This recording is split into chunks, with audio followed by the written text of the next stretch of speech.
If मैं एक 20-year-old हूँ, मेरे पास तो पैसे ही नहीं है इन्वेस्ट करने के लिए, Correct. ट्रेड करने के लिए, तो फिर मैं कैसे पैसे लेके आऊँगा? मैंने इस मान लो स्किल सीख ली, साल 2 साल 3 साल, ठीक है, all of it I made it.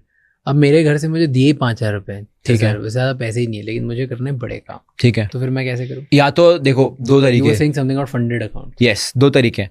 या तो आप स्किल अक्वायर करके कोई और स्किल करो, फ्रीलांसिंग करो और पैसे कमाओ। दूसरी चीज़ है funded accounts, which is a, मेरे हिसाब से मनी ग्लिच है वो। It's a money glitch, it's a glitch to make money. Okay, and I will show it to in my phone as well. मैंने क्या होता है फंडेड अकाउंट? तो फंडेड अकाउंट बेसिकली क्या होता है कि मान लो मैं एक कंपनी हूँ, ठीक है, मेरे पास बहुत पैसे हैं एंड मैं ढूंढ रहा हूँ अच्छे ट्रेडर्स।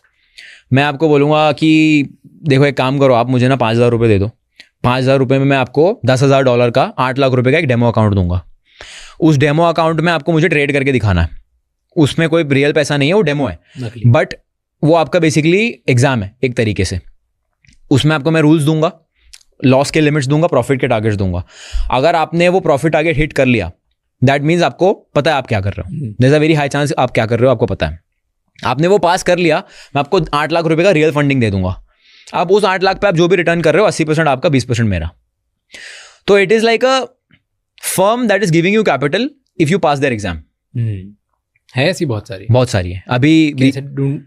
अभी रिसेंटली बहुत ज़्यादा उसका कंसेप्ट पॉपुलर हुआ है इंडिया में। अभी it is still very unexplored in India, but और ये सिर्फ ग्लोबल मार्केट्स के लिए, इंडियन मार्केट्स के लिए एग्जिस्ट नहीं करता है अभी फिलहाल, एंड आई डोंट थिंक करेगा। तो it is a very good thing to even trade forex legally, क्योंकि फॉरेक्स इलीगल है इंडिया में। तो आप जब फंडेड अकाउंट के थ्रू ट्रेड कर रहे हो, ना अकाउंट आपके नाम पे, ना प्रॉफिट और लॉस आपके नाम पे, आप ना कोई इन्वेस्टमेंट कर रहे हो। जो 5,000 रुपये आपने दिए वो तो फीस था चैलेंज पास करने का, और whatever money you receive on paper it is called as rewards, it is not called as profit, because profit तब होता है जब इन्वेस्टमेंट करता है, आपको इन्वेस्टमेंट ही नहीं है, तो it is called as reward. तो it is as good as कि मैं एक लॉयर हूँ, मैं सिंगापुर में सर्विस दे रहा हूँ, उनको मुझे पैसा दिया है, दैट्स माय सर्विस फी। तो best way to even get into global markets legally without risk and with a very small capital.